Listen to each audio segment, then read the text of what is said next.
Sociological theories గురించి చెప్పుకుంటాం. ఈ యూనిట్ నెంబర్ 1లో మనం philosophical foundations of Karl Marx గురించి తెలియపరచుకుంటాం. ఈ కార్ల్ మార్క్స్ అత్యంత ప్రజాదరణ పొందిన తత్వవేత్తగా, ఆర్థిక శాస్త్రవేత్తగా, రాజకీయ సిద్ధాంతకర్తగా, సమాజ శాస్త్రవేత్త అనేది నిర్విధాంశ అంశం. ప్రపంచవ్యాప్తంగా ఇతను తత్వవేత్త, ఆర్థిక శాస్త్రవేత్త, రాజకీయ సిద్ధాంతకర్త, సామాజిక శాస్త్రవేత్తగా ప్రముఖమైన పాత్ర వహించాడనే దాంట్లో ఎటువంటి సందేహం లేదు. మార్క్స్ అతని మేధోపరమైన భాగస్వామి ఏంజల్స్తో కలిసి సృజించిన అన్ని రంగాల్లో అత్యున్నతమైన శిఖరాలని చేరుకున్నారనేది చెప్పక తప్పదు.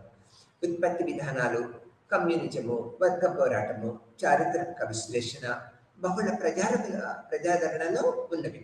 ఇతను ఎన్నో రకాల ఉత్పత్తి విధానాల గురించి, కమ్యూనిజం గురించి, వర్గ పోరాటం గురించి, చారిత్రక విశ్లేషణ ప్రముఖ పాత్ర వహించాయి.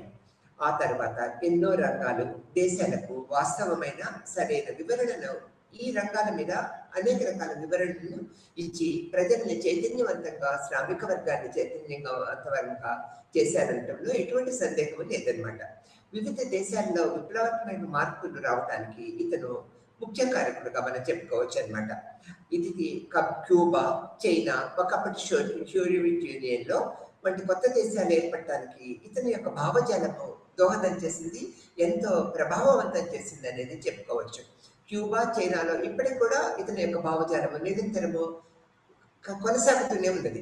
సోవియట్ యూనియన్ వంటి దేశాల్లో ఈ భావజాలాలకు కొద్దిగా దూరంగా జరిగిందనేది మనకు తెలిసిన విషయమే. ఆదర్శవాదంగా, యుటోపియన్గా ముద్రపడిన మార్కిజము ఆ తర్వాత సైద్ధాంతిక దృక్పథాన్ని సంతరించుకున్నదనేది మనము చెప్పుకోవచ్చు అనమాట. ఈ లెసన్లో మనము philosophical foundations of the Karl Marx గురించి మనం తెలియపరచుకుంటూ ఉంటాం అనమాట. ఇక్కడికి వచ్చేటప్పటికి మనము అర్థశాస్త్రము, సమాజ శాస్త్రము, రాజకీయ ఆర్థిక వ్యవస్థ క్షేత్రాల్లో కార్ల్ మార్క్స్ అతని యొక్క మేధోపరమైన భాగస్వామి ఫ్రెడరిక్ ఏంజల్స్ ప్రఖ్యాత తత్వవేత్తలుగా ప్రసిద్ధి చెందారనేది మనకు తెలిసిన విషయమే. మార్క్స్ తన విప్లవాత్మకమైన ఆలోచనలతో ప్రపంచంలోని పరిశ్రమలో పనిచేస్తున్న శ్రామికుల జీవితాల్లో ఎంతో విలువైన మార్పు, ఎంతో గౌరవనీయ మార్పు తెచ్చి వారికి ఒక ప్రత్యేకమైన స్థానాన్ని శ్రామిక వర్గానికి కల్పించారనటంలో మనకు తెలిసిన విషయమే. మార్క్స్ పై హెగెల్ ప్రభావం ఎంతో ఎక్కువగా ఉన్నదనే చెప్తూ ఉంటాం. హెగెల్ని తన ఒక మార్గదర్శిగా, గురువుగా మార్క్స్ స్వీకరించాడనేది మనకు తెలిసిన విషయమే. అతని సిద్ధాంతాన్ని, అతని భౌతిక వాదాన్ని కేంద్రంగా తీసుకొని పెట్టుబడిదారీ వ్యవస్థలోని కార్మికుల దోపిడీని మార్క్స్ అతి విశదంగా వివరించారనేది మనం చెప్పుకోవచ్చు అనమాట. చారిత్రాత్మక భౌతికవాద అవగాహన, విలువ శ్రామిక సిద్ధాంతాన్ని రూపొందించడంలో ఇతను ఒక ప్రముఖ పాత్ర వహించారనేది మనకు తెలిసిన విషయమే. పెట్టుబడిదారులు లాభాన్ని, కార్మికుల దోపిడీని ఆధారపడి పనిచేస్తున్నాయి అనేది ఇతను ప్రపంచానికి వెలుగెత్తి చెప్పారు. 1818 సంవత్సరంలో జర్మనీలోని ట్రయల్లో ఇతను జన్మించారు. ఇతని తండ్రి, ఇతని కుటుంబం అంతా కూడా మధ్యతరగతి ఫ్యామిలీగా మనం చెప్పుకోవచ్చు. ఇతని తండ్రి న్యాయవాదిగా ప్రముఖ పాత్ర వహిస్తూ ఉండేవారు ఆ రోజుల్లో. అందుకని ఇతన్ని కూడా మనకేం చేశారు, ఒక న్యాయవాదిగా తీర్చిదిద్దాలనే దృక్పథంతో అతని తండ్రికి ఉండేదన్నమాట. న్యాయశాస్త్రం అభ్యసించడానికి మొట్టమొదట బాస్ విశ్వవిద్యాలయంలో చేరారు.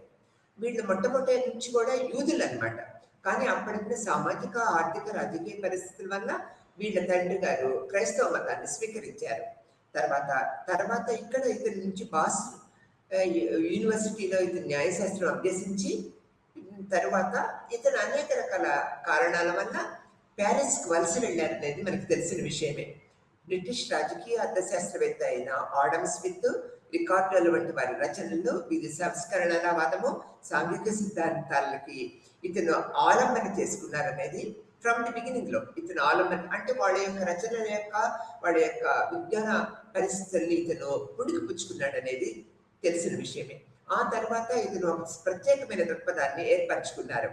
ప్రబలంగా ఇక్కడ పరిశ్రమలలో శ్రామికుల దోపిడీని వ్యతిరేకిస్తూ ఏంగెల్స్ సామ్యవాది అయ్యాడనేది మనం చూసామన్నమాట. ఇక్కడ తర్వాత ఇతను మార్క్స్ లండన్కు మకాం మార్చారు. అతి పేదరికంలో కూడా ఇతను అనేక రకాల గ్రంథాలని రచించారు. అందులో ప్రముఖంగా the properties of philosophy, the German ideology, the thesis of Feuerbach the communist manifesto 1948లో చేశారు. Communist manifesto, Das capital, the struggle in France, తర్వాత the grand riser, selective writing అనే అనేక గ్రంథాలను రచించారు. ఇతను ఈ విధంగా ప్రముఖ గ్రంథాలను 30 గ్రంథాలను రచించారు.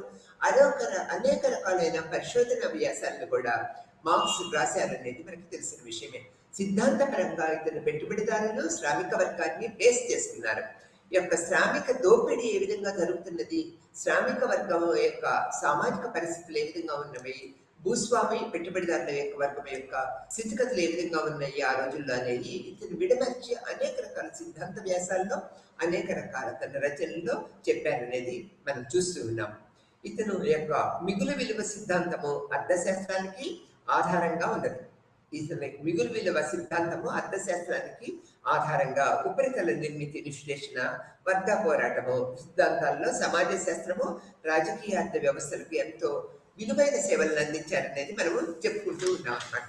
ఇక్కడికి వచ్చేటప్పటికి చూడండి, ఇతని గతి తార్కిక చారిత్రాత్మక భౌతికవాదములో ఈ విధంగా తను వివరించారు. తన యొక్క అభిప్రాయాల్ని చెప్పారనేది చెప్తున్నాము.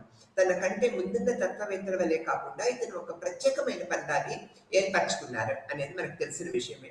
ఇక పోరాటము, సంఘర్షణలపై ఆధారపడి పోరాటం అంతా కూడా ఈ సామాజిక సంఘర్షణలు, వర్గ సంఘర్షణల మీద ఆధారపడి ఉంటదనేది ఇతను చెప్పారు. మార్క్స్ సంఘర్షణ సామాన్యమైనదని, సామాజిక పరివర్తనకు మూలవనరులని విప్లవాత్మక ప్రతిపాదన చేశారు. ఇతని యొక్క సిద్ధాంతాల్లో సంఘర్షణ అనేది ఒక నార్మల్ థింగ్ అనేది చెప్పారు అనమాట. సామాజిక పరివర్తనకి మూల వనరులు ఈ సంఘర్షణ అనేది విప్లవాత్మకమైన ప్రతిపాదన ఇతను వినబడించారు అనమాట. అతని ప్రకారము చారిత్రాత్మక ప్రక్రియకు సామాజిక సంఘర్షణ మౌలిక అంశంగా ప్రధానంగా ఉంటుందనేది తెలియజేశారనమాట. మార్క్స్ ప్రతిపాదించిన గతితార్కిక పద్ధతి మరొక ముఖ్యమైన పదం. ఈ మార్క్స్ హెగెల్ నుంచి ఈ గతి తార్కికం అనే పదాన్ని హెగెల్ యొక్క వాదము నుంచి స్వీకరించారనమాట. గతి తార్కిక అంటే వైరుధ్యాలు, పనిలో వివిధ శక్తులు పరస్పర వ్యతిరేక దిశలో ప్రయాణిస్తూ సంఘర్షించుకుంటూ ఉంటాయనేది ఇతను చెప్పారు. క్యాపిటల్ అనే గ్రంథంలో మార్క్స్ తన గతి తార్కిక భౌతికవాదాన్ని ప్రతిపాదించారు. తర్వాత హెగెల్ చెప్పిన అంశాన్ని కొనసాగిస్తూనే తన గతి తార్కిక భౌతికవాదాన్ని ప్రతిపాదించారు. భౌతిక ప్రక్రియలు, సంబంధాలు, సంఘర్షణలు, వైరుధ్యాలు, సామాజిక సమస్యలు, సామాజిక పరివర్తనకి బాధ్యత వహిస్తూ గతితార్కిక భౌతికవాదం ఉంటుందనేది మార్క్స్ వివరించారనమాట. గతితార్కిక భౌతికవాద సిద్ధాంతాన్ని ప్రతి సిద్ధాంతము, మళ్ళీ సమన్వయము అనే త్రికోణ సంబంధాన్ని గురించి మార్క్స్ ఈ గతితార్కిక చారిత్రాత్మక భౌతికవాదంలో వివరించారనమాట. పెట్టుబడిదారులు, కార్మికుల వర్గము అనే రెండు పరస్పర వ్యతిరేక వర్గాలు కనిపిస్తూ ఉంటాయి సమాజంలో ఎక్కువగా. మూడవది నూతన స్థితి కార్మిక వర్గం పాలన, స్వంతదారుల వర్గము రూపాంతరీకరణ చెందిందనేది మనం మార్క్స్ యొక్క సిద్ధాంతంలో ప్రముఖంగా పేర్కొంటూ ఉంటాం అన్నమాట. తర్వాత ప్రతి సిద్ధాంతము యాంటీథీసిస్, అది యొక్క దోపిడితో కూడిన ఉత్పత్తి విధానాలు విభేదకరణ చేయించే సాధనంగా సామాజిక మార్పులను వివరించే సిద్ధాంతంలో ఈ యొక్క త్రికోణము ఒక భాగం. ఈ పద్ధతి ప్రపంచవ్యాప్తంగా ఎన్నో అధ్యయనానికి, పోరాటానికి స్ఫూర్తినిచ్చాయి, ప్రేరణనిచ్చాయి అనేది మనం చెప్పుకోక తప్పదు. ఇక్కడికి వచ్చినట్లయితే ప్రపంచ ఈ యొక్క మార్క్స్ సిద్ధాంతంలో ప్రముఖంగా మనం చెప్పుకోదగ్గ విషయాలు ఏంటి అన్నట్లయితే, ఇక్కడ 200 సంవత్సరాల క్రితం ఇతను పుట్టి 44 సంవత్సరాలు ఇతను జీవించిన ఉన్నంత కాలము అతి పేదరికంగానే ఇతను జీవించాడు అనేది చెప్పుకో. అనేక రకాల ఆర్థిక సతమతలతో కుటుంబ పాలన సాగుతూ ఉన్న తన రచనా విధానాన్ని ఎక్కడ కూడా ఇతను వదులుకోలేదనమాట. ప్రపంచ కార్మికుల కోరము నిరంతరము తప్పించారనమాట.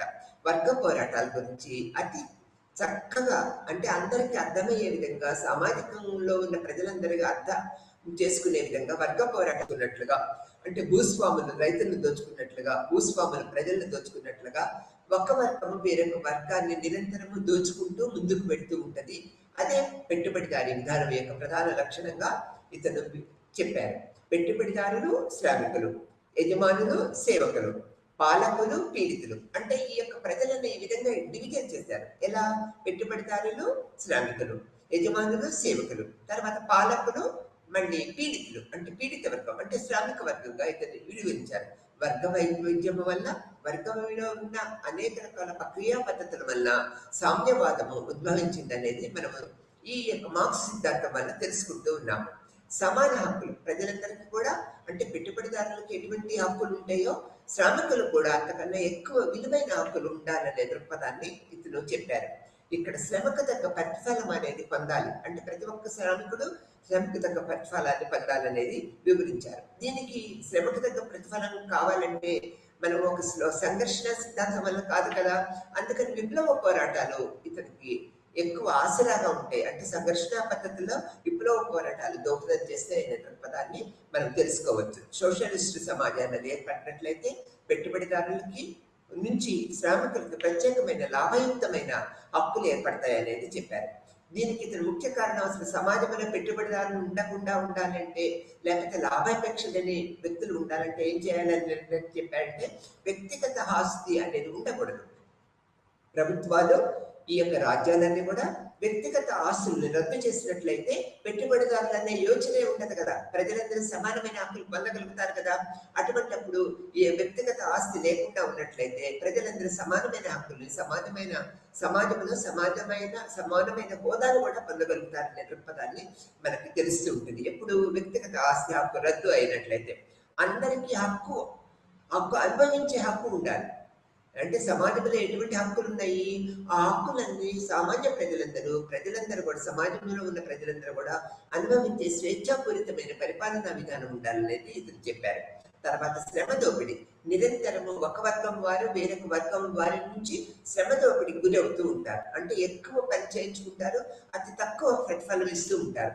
ఈ శ్రమ దోపిడీకి కాకుండా శ్రామికుల్లో ఐక్యతా భావం కనుక పెంపొందించినట్లయితే ఈ యొక్క పెట్టుబడిదారీ విధానంలో శ్రామికులు కూడా ఒక ప్రత్యేకమైన భాగస్వామ్య హక్కులు కలిగి ఉంటారనేది ఇందులో ఇతని యొక్క భావన అనేది మనకు తెలిసిన విషయమే. ఇక్కడ సాంఘిక సిద్ధాంతాలు, అనేక రకాలైన సాంఘిక సిద్ధాంతాలను ఇతను ప్రతిపాదించాడు. ప్రముఖ సామాజిక శాస్త్రవేత్తగా, సమాజంలో ఒక ఆర్థిక, సామాజిక, రాజకీయపరమైన శాస్త్రవేత్తగా ఇతను మనం గుర్తించగలుగుతూ ఉంటాం అన్నమాట. ఇక్కడ చూడండి, దీన్ని ఇతని యొక్క సిద్ధాంతపరమైన భావనలనే తర్వాత మార్క్సిజంగా మనం పిలుచుకుంటూ ఉన్నాం అనమాట. మార్క్స్ యొక్క సిద్ధాంతాన్ని, అతని భావజాలాన్ని అంతా కూడా మనం మార్క్సిజంగా గుర్తిస్తూ ఉంటాం అనమాట. ఇతను ఒక వ్యక్తిగా, శక్తిగా సమాజంలో ఒక ప్రత్యేకమైన స్థానము అన్ని దేశాల్లో కలిగి ఉన్నాడనేది చెప్తూ ఉంటాము. సామ్యవాద సిద్ధాంతంలో ఇతను ఒక సామ్యవాద సిద్ధాంతానికి ఒక మూల పురుషుడిగా మనం తెలియపరచుకోవచ్చు. ఇతను అంత ప్రముఖ పాత్ర వహించాడు. సామ్యవాద సిద్ధాంతాన్ని సామాన్య ప్రజల చేరువల్లో కూడా తీసుకువెళ్ళిన వ్యక్తిగా మనం తెలుసుకుంటూ ఉంటాం. జర్మన్లో ఒక ప్రముఖ ఆర్థిక, రాజకీయ, సామాజిక శాస్త్రవేత్తగా మార్క్స్ ఎంతో అభిమానాన్ని, ప్రజల యొక్క అభిమానాన్ని, సమాజంలో అందరి యొక్క, ప్రజల యొక్క, సమాజ సభ్యులందరి యొక్క అభిమానానికి పాత్రుడయ్యాడనేది మనకు చెప్తూ ఉంటాం. హెగెల్ యొక్క గణితాత్మక సిద్ధాంతము ఇతని మీద అనేక రకాల ప్రభావవంతమైన పనిచేసిన ఇతను హెగెల్ యొక్క గణితాత్మక సిద్ధాంతాన్ని ఖండించకుండా దాన్ని అనుసరించుకుంటూ ముందుకు వెళ్ళి కొన్ని చేర్పులు మార్పులు దానికి చేసుకుంటూ ఒక విశిష్టమైన స్థానానికి, గణితాత్మక యొక్క సిద్ధాంతానికి ఒక విశిష్టమైన స్థానాన్ని ఏర్పరచుకున్నాడు అనేది మనకు తెలిసిందే. ఇతను ప్యారిస్ లోనే సెటిల్ అయిపోయాడు, ఇంగ్లాండ్ లో ఉన్నాడు, ప్యారిస్ లో సెటిల్ అయ్యాడు. ఇతని యొక్క జీవిత విధానం కూడా అంతా కూడా ఈ యొక్క ఇంగ్లాండ్ లోనే, లండన్ లోనే కొనసాగింది. అక్కడే అనేక రకాల సాధక బాధకాలు, ఆర్థిక సమస్యలు ఎదుర్కొంటూ తన రచనా వ్యాసంగాన్ని కొనసాగిస్తూ అక్కడే మరణించాడు అనేది మనకు తెలిసిన విషయమే. ఎకనామికల్ చేంజెస్ ఇన్ ఇంగ్లాండ్ అనే దాని మీద అనేక సిద్ధాంతాలు ఇతను రూపొందించాడు. ఎకనామిక్ చేంజెస్ ఇన్ ఇంగ్లాండ్ అనే దాని సబ్జెక్ట్ మీద ఆధారపడి ఆర్థిక వ్యవస్థలు ఏ విధంగా ఉన్నాయి ఇంగ్లాండ్లో అనే దాని మీద అనేక సిద్ధాంత వ్యాసాలు తెచ్చి ప్రజల్ని చైతన్యవంతంగా తయారు చేశాడు. మైగ్రేషన్, వలస విధానాలు, రూరల్ టు అర్బన్, అంటే ఈ యొక్క ఆర్థిక పరిస్థితి మెరుగుపరచుకోవడానికి గ్రామ ప్రాంతాల నుంచి పట్టణ ప్రాంతానికి వలస రావడం వల్ల వీడు తప్పనిసరిగా ఈ ప్రజలు ఏం చేయాలి, ఇక్కడికి పట్టణ ప్రాంతాలకు వచ్చిన తర్వాత ఇండస్ట్రియలైజేషన్ డెవలప్ అయింది కాబట్టి ఇండస్ట్రీస్ లోనే అనేక రకాల ఉద్యోగాలు చేస్తూ ఉంటారు. అంటే పెట్టుబడిదారుల యొక్క వర్గం నుంచి వీళ్ళు రక్షించబడటానికి ఎటువంటి మార్గాలు స్వీకరించాలి, ఎటువంటి మార్గాలు చేయాలి, ఎటువంటి వర్గ పోరాటాలు చేయాలి, ఈ యొక్క విప్లవాత్మకమైన పద్ధతులు ఎటువంటి అనుభవించాలనేది శ్రామిక వర్గంలో చైతన్యవంతమైన అనేక రకాల మార్గాలను ఇతను సూచించాడు. క్యాపిటలిజం అంటే పెట్టుబడిదారీ వివాదము, పెట్టుబడిదారీ వ్యవస్థ అండ్ భూస్వామ్య వ్యవస్థని ఇతను ఖండించాడు. దీనివల్ల వీళ్ళు నిరంతరము ప్రజలు ఈ వర్గం నుంచి ఈ నిమ్న వర్గం అంటే తక్కువ వర్గం వాళ్ళు నిరంతరము అనేక బాధలకు గురవుతున్నారనేది ఇక్కడ ఇతను తెలియపరచాడనేది చెప్తూ ఉంటాము. ఐడియాస్ ఆఫ్ మార్క్సిజంలో అనేక రకాల పద్ధతులు మనం ఇక్కడ చూస్తూ ఉంటాము. అవి ఏంటి అనేటట్లయితే మనం ముందుకు చూసినట్లయితే సాంప్రదాయ సామాజిక శాస్త్రాలు పునాది వేసిన వారిలో కార్ల్ మార్క్స్ ప్రముఖుడని మనం చెప్పుకున్నాం కదా. సంఘర్షణ సిద్ధాంతం సంబంధాన్ని కలిగి ఉన్నది. అంటే నిరంతర పోరాటం చేయటం వల్ల మనం యొక్క హక్కులను పొందగలుగుతాం అనేది కార్ల్ మార్క్స్ చెప్పారు. తర్వాత మార్క్స్ విధానం సమాజంలో అంతర్లీనమైన సంఘర్షణ శక్తులు వైరుధ్యాలని ఎత్తి చూపుతూ ఉంటుంది అనమాట. సంఘర్షణ శక్తులను అంటే డిఫరెన్సియేషన్ వైరుధ్యాలను ఎటువంటి పద్ధతులు ఉన్నాయనే దృక్పథాన్ని ఎత్తి చూపుతూ ఉంటుంది.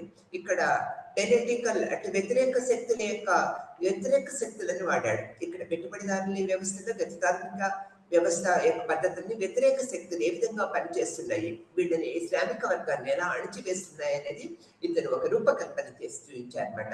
మార్క్సిస్ట్ విధానము చారిత్రాత్మకంగా అభివృద్ధి చెందిన వ్యతిరేక శక్తుల భౌతికవాదము అనే ప్రక్రియని ఇతను రూపొందించాడు. ఇక్కడ ఎలా ధనికులు పేదవారు, ధనిక వర్గము అని ఉంటుంది. దానికి వ్యక్తిగత ఆస్తులు కనుక హక్కు కనుక తీసివేసినట్లయితే ధనిక వర్గము లాభాపేక్ష అంటే లాభాల కోసము నిరంతరము పాటుపడదనే దృక్పథాన్ని ఇతను నేర్పించాడు. అంటే వ్యక్తిగత ఆస్తులు అనేది తప్పనిసరిగా తగ్గించాలి. వ్యక్తిగత ఆస్తుల యొక్క హక్కుని రద్దు చేసినట్లయితే ఈ విధమైన పద్ధతులు అనేవి మనకి గోచరించవు. అంటే శ్రామిక వర్గము దోపిడీకి గురవుదనే దృక్పథాన్ని ఇతను మనకు తెలియపరిచారు. ఈ పెట్టుబడిదారీ వ్యవస్థలో అణచివేత పద్ధతులు ఈ అన్నిటిని కూడా ఈ మార్క్స్ బయట పెట్టారనమాట. మార్కెటింగ్ ప్రకారము విరుద్ధ వర్గ ప్రయోజనకరమైన ఉన్నవారు, ప్రబలమైన వారు, లేనివారు అనేది రెండు వర్గాలు. అంటే ఆధారపడ్డవారు అని అర్థం అనమాట. అని సమాజంలో రెండు వర్గాల ప్రజలు ఉంటారని సిద్ధాంతీకరించాడు. ప్రబలమైన వారు అంటే ఉన్నవారు, ఇది ఆధారపడ్డవారు అంటే లేనివాళ్ళు అంటే ఉన్నవారు లేనివాళ్ళు అనే రెండు వర్గాలని మనకు చూపించారు. సమాజ నిర్మాణం రెండు రకాలుగా ఉంటుంది అనేది చెప్తూ ఉంటారు.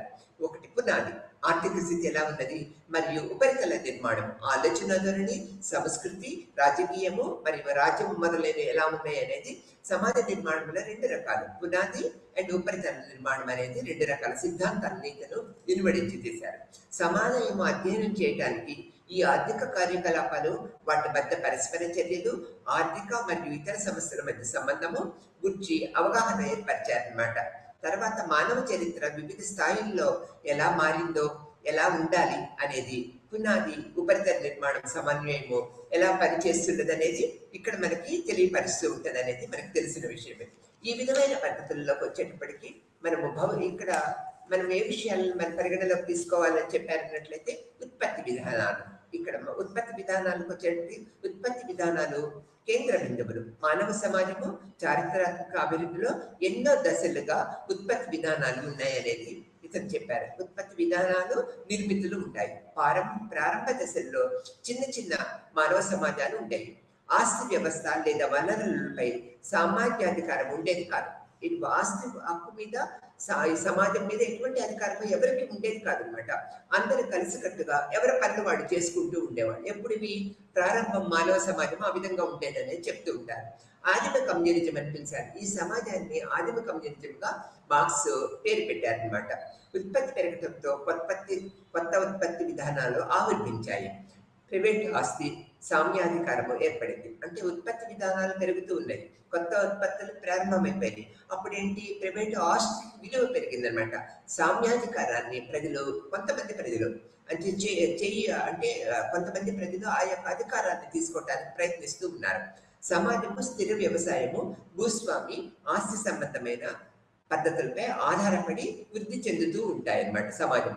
ఇక్కడ భూస్వాములు, భూమి లేని రైతులు, కౌలు రైతులు అనే వర్గ విభజన అనేది ఉండదు కదా. ఫ్రమ్ ది బిగినింగ్స్ ఆదిమ సమాజాల్లో ఆ విధమైన వర్గం ఉంటుంది. భూమి లేని రైతులు, కౌలు రైతులు తమ మనుగడ కోసము భూస్వాముల వద్ద పనిచేయవలసిన పరిస్థితి క్రియేట్ అవుతూ ఉంటుంది. అటువంటి పరిస్థితుల్లో దీనికి భూస్వాములు ఫెడరల్ ఉత్పత్తి విధానము, భూస్వామి విధానము లేకపోతే ఫెడరల్ ఉత్పత్తి విధానం అనేది మార్క్స్ చెప్పారనమాట. ఇక్కడ ఉత్పత్తి పరిమితులను చేరుకోవటంలో పెట్టుబడిదారులు సమాజము ఏర్పడింది అనేది ఇతను చెప్పారు. ఉత్పత్తి రంగంలో వర్క్ షాపుల్లో పెట్టుబడి పెట్టారు. ఆ తర్వాత అనేక రకాల విప్లవాలు వచ్చినాయి. అప్పుడు కార్మికులు సమాజంతో విడిపోయి వర్గ వ్యతిరేకత సులువ అంటే పెట్టుబడిదారులు ఆ యొక్క పెట్టుబడి విధానాన్ని అభివృద్ధి చేసుకోవటంలో ఈ యొక్క పెట్టుబడిదారులు శ్రామిక వర్గం అనేది 2 వర్గాలు మనకి నిదానంగా అంటే ఇమీడియట్ గా కాదు, నిదానంగా మనకి ఈ విధమైన పద్ధతుల వల్ల వెలుగులోకి వచ్చినాయి అనేది మనకి చెప్తూ ఉంటాము. తర్వాత ఇక్కడ ఇతను ఏం చెప్పారంటే కార్మిక ఎక్కువ గంటలు పని చేయడానికి డిమాండ్ పెరిగింది. దీనివల్ల పెట్టుబడిదారులు ఏం చేస్తూ ఉంటారు, ఒక ఇంత వేతనంతో అంటే కొంచెం ఒక పర్టికులర్ వేతనంతో కార్మికుల్ని పనిలోకి తీసుకుంటూ ఉంటారు. అటువంటి పనిలోకి తీసుకొని వాళ్ళ ఉద్దేశం ఏమిటది, నిరంతరం ఉత్పత్తిని కనుక ఎక్కువ చేసినట్లయితే లాభాలను ఎక్కువ పొందగలుగుతామనే దృక్పథాన్ని ఏర్పరచుకుంటూ ఉంటారు. అంటే ఇక్కడ ఇతని యొక్క సిద్ధాంతం ప్రకారం ఏంటి, కార్మికులు అతను చేయాల్సిన పని 4 గంటల్లోనే చేస్తున్నాడు, మిగిలిన ఒక 8 గంటల పని విధానం అనుకోండి, మిగిలిన 4 గంటలు చేసే పని పెట్టుబడిదారులకి లాభాన్ని తెచ్చిపెడుతూ ఉంటుంది. కాబట్టి లాభంలో శ్రామికుడికి ఎటువంటి హక్కు లేదు కదా, పెట్టుబడిదారులు ఇంకా పెద్ద పెట్టుబడిదారులు అవుతూ ఉంటారు, పారిశ్రామికవేత్తలుగా రూపుదిద్దుకుంటూ ఉంటారు. అంటే ఇక్కడ ఏంటంటే శ్రామిక శక్తికి విలువ అనేది లేకుండా పోయింది అనే దృక్పథాన్ని తన సిద్ధాంతంలో నిరూపించారు. పెట్టుబడిదారులు తమ కార్మిక శక్తిని ఉపయోగించుకొని ఎక్కువ లాభాలు పొందుతూ ఉంటారు, కానీ కార్మికులు అదే వేతనాన్ని పొందుతూ ఉంటారు కదా. కాబట్టి ఈ యొక్క శ్రామికులు పెట్టుబడిదారుల నుంచి అనేక రకాల వివక్షణలకి గురి అవుతూ ఉంటారు. అంటే తక్కువ వేతనంలో ఎక్కువ ఉత్పత్తులను చేసి పెట్టుబడిదారులు ఇంకా ఎక్కువ పెట్టుబడిదారులుగా స్థిరీకరిస్తూ ఉంటారు అన్నమాట. పెట్టుబడిదారీ విధానము ఒక నిజమైన విప్లవాత్మకమైన ఉత్పత్తి విధానంగా ఇతను చెప్పారనమాట. నిశ్శబ్దంగా సమాజంలో వ్యక్తులు సామాజిక జీవితాన్ని పనితీరుని మార్చివేస్తూ ఉంటుందన్నమాట. ఇది ఒక రక్తరహిత విప్లవంగా మనం చెప్పుకోవచ్చు. మానవ జీవితంలో వెనుకంజ వేయడానికి వీలు లేని మార్పుల్ని ఈ యొక్క సిద్ధాంతపరమైన పద్ధతుల్లో తెచ్చారనేది చెప్తూ ఉంటాం. ఇక్కడ చూడండి, వైమనస్యం. ఇక్కడ ఈ వైమనస్యం అంటే ఏంటి, వైమనస్యం అంటే విడిపోవటం అనమాట. ఎవరు విడిపోతూ ఉంటారు ఇక్కడ, వ్యక్తులు. అంటే ఇక్కడ వ్యక్తులు ఒకరి నుంచి మరొకరు లేదా ఒక స్థితి నుంచి మరొక స్థితికి విడిపోతూ ఉంటారు. ఎలా విడిపోతూ ఉంటారు అనేటప్పటికీ ఏలియనేషన్ అని చెప్తూ ఉంటాం. వైమనస్యం అంటే ఇంగ్లీష్ లో ఏంటి, ఎలినేషన్ అని చెప్తూ ఉంటాం అనమాట.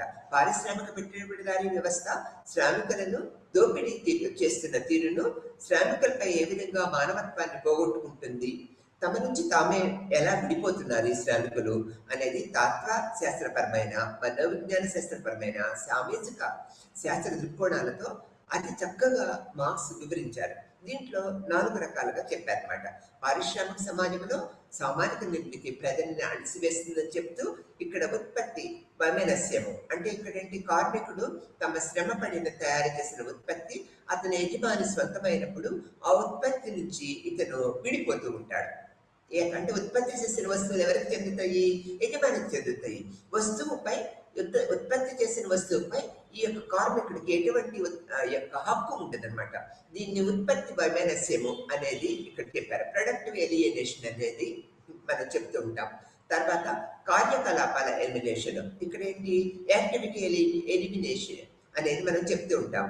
ఇక్కడ పని కార్మికుడు సృజనాత్మక శక్తిని అభివృద్ధి పరచినప్పుడు పని కార్యకలాపాన్ని విసుగు చెందుతూ ఉంటాడు. అంటే ఇక్కడ స్కిల్స్ డెవలప్మెంట్ ఏమి ఉండవన్నమాట. నిరంతరం ఒక రొటీన్ పని చేస్తూ ఉంటాడు. అటువంటి రొటీన్ పని చేయడం వల్ల కార్యకలాపాలలో ఇతను విడిపోతూ ఉంటాడు. అంటే ఇంట్రెస్ట్ తగ్గిపోతూ ఉంటుంది, దాని మీద ఆసక్తిని ఇతను డెవలప్ చేసుకోలేదని చెప్తాడు. ఇక్కడ 3వ పద్ధతిలో జాతుల వైమనస్యము అని చెప్తారు. ఉత్పత్తి కార్యక్రమాల వైమనస్యాల తర్వాత కార్మికులు తన మానవ స్వభావం నుంచి అంటే మానసిక పరిస్థితి అంతా కూడా ఎంటైర్ డిఫరెంట్ గా ఉంటుందని చెప్తూ ఉంటారు. మనస్తత్వము మనిషి 2 కూడా విడిపోయినట్లుగా కనిపిస్తూ ఉంటాడు. అంటే మనస్తత్వము మా ఆలోచన విధానంలో మార్పు జరుగుతుందని చెప్తూ ఉంటాడు. తర్వాత సామాజిక వైమనస్యము అనేటప్పటికి ఇక్కడ ఏంటంటే కార్మికులు తాము ఉత్పత్తి చేసే వస్తువుల నుంచి సృజనాత్మకను పోగొట్టే కార్యకలాపాల ఫలితంగా తమ నుంచి తామే వైమనస్యం చెందటమే కాక సామాజిక జీవుల ఒకరి అంటే తోటి మనుషులతో కూడా రిలేషన్షిప్ అనేది మానసికంగా కంట్రోల్ అంటే తెగిపోతూ ఉంటుంది అనేది చెప్తూ ఉంటారు. ఇది ఒక ఆత్మాశ్రయ అనుభవంగా మార్క్స్ నిడివారనమాట. ఇతర మానవులు సామాజిక జీవితం నుంచి వైమనస్యము ఎక్కువైపోతూ ఉంటాయి. ప్రాముఖ్యత రానివ్వడం, అస్తిత్వాన్ని కోల్పోయినప్పుడు సామర్థ్యాన్ని కూడా కోల్పోతూ ఉంటారు కదా. సామర్థ్యాన్ని హరించి వేస్తూ ఉంటుంది. నైపుణ్యత స్థాయి పెరగదనమాట. రొటీన్ లైఫ్ అంటే రొటీన్ పని విధానానికి ఇతను అలవాటు పడిపోవటం వల్ల ఈ యొక్క పనిలో ఒక నైపుణ్యత కానీ, ఒక ఉత్సాహాన్ని కానీ, ఉత్పత్తి విధానంలో ఉత్పత్తి ప్రక్రియ పద్ధతులను కానీ పొందకుండా ఒక రొటీన్ లైఫ్‌కి అంటే సామాజిక వ్యవస్థలో అంటే మనం చెప్తూ ఉంటాం. గానుగెద్దు ఎలా తిరుగుతూ ఉంటది? గానుగెద్దులాగా తయారవుతూ ఉంటాడనే దృక్పథాన్ని ఈ యొక్క మార్క్స్ వివరించారనమాట. ఈ విధమైన పద్ధతుల వలన మార్క్స్ అనేక నూతన దృక్పథాలని ఏర్పరిచారని చెప్తూ ఉంటాం. తర్వాత వర్గ పోరాటం, క్లాస్ స్ట్రగుల్ అనేది ఇతని యొక్క సిద్ధాంతపరంగా ప్రముఖ పాత్ర వహిస్తూ ఉంటుంది అనమాట. ఉత్పత్తి సాధనాలపై సామ్యాధికారము బూర్జువాలు పెట్టుబడిదారులే కలిగి ఉంటాం. ప్రాబల్యము ఆధీన వర్గాలని ఈ విధంగా నిర్వచించారన్నమాట. మానవ జాతి చరిత్ర ఎందు వర్గ పోరాటాల చరిత్రనే చెప్పారన్నమాట. అంటే భూస్వాములు, కార్మికులు, ధనికులు, పేదవాళ్ళు, ఈ విధమైన ఉన్నవారు, లేనివారు, ఈ విధమైన వర్గ పోరాటం వల్ల సామాజికంగా పెట్టుబడిదారులు ఇంకా వృద్ధి అవుతూ ఉంటారు. కానీ ఈ యొక్క వీరి యొక్క అంటే శ్రామిక యొక్క శక్తి యొక్క విలువలని గుర్తించారనమాట.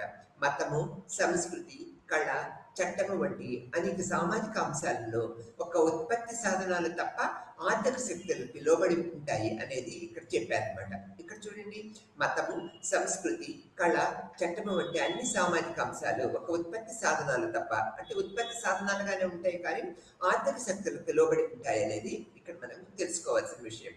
వర్గ పోరాటము చివరికి పెట్టుబడిదారీ వర్గము కూలిపోవటము ఎన్నో సామాజిక ఉద్యాలకి ఈ యొక్క మార్క్స్ యొక్క సిద్ధాంతాలు స్ఫూర్తినిచ్చాయి.